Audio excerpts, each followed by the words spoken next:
چې مسلمان کله سحر شي پر خپل اقوال او افعال باندې لګ نظر ساته کله چې ماخام شي لګ د ځان سره کین او حساب کتاب د ځان سره وکا سحر چې ز پاسیرم سحر د پاسیدون والا تر دې ټیمه پورې د شپې سملاستو پورې ما جرمونه سیوا کړی دي کما نیک اعمال سیوا کړی کتا نیک اعمال سیوا کړی جرمونه دینو د الله شکر ادا کا سبا د پار اعظم وکا چې د دین سیوا نور نیک اعمال وکي او کتا جرمونه کړی دي نو په خپل ځان باندې جرمانه کېدا جرمانه پر خپل نفس باندې کېدا زکه ستا نفس پتا باندې حاوی شوی ری پتا باندې غالب شوی شیطان پتا باندې غالب شوی ری وس پزان جرمانه دې سکیرا که زما جرمونه سیواو یا ما ګناونه وکړل زب سوال نفلی روزه نسم وس چې کله نفلی روزه تاوري وا د نفس لتا دومره سزا ورکړه د شیطان لري دومره سزا ورکړه چې بیا چرته هم تا تر هر ګنا نشولې ګوره پراسي چانس پر راګره د هر ګنا واضح تا ته نشولې یا پزان باندې پر خپل نفس باندې را جرمانه کېدا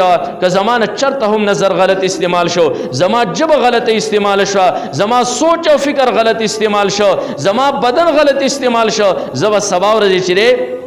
200 روپۍ صدقه ورکوم نفلی وس یو انسان دی غریب دی د دیاړي کړي 600 روپۍ دا غستی او د خپل ګناه باندې شره نو 200 روپۍ د صدقه ورکی نو دا نفس ډیر زیات بخیل دی ګوره د په صدقو باندې ډیر زیات خپکیږي دا نفس وس کیا ورستا په ګناه باندې صدقه ورکړه بل ورځ نفس تا ترانه وي ګوره دا جرم وکړه نو یو طرف لري شیطان لا اغا سزا ورکړه او بل طرف ته نفس له سزا ورکړه یاد روجونی وا ستا نفس کم دینو دا ذلیل شو نفس روجه په ذریعہ سره څومره ذلیل کی دا بل څه په ذریعہ سره نه ذلیل کی نو مولانا شرپالی تانوی رحمت الله علیه په دې طریقې سره د خپل نفس کم دی نو هغه اصلاح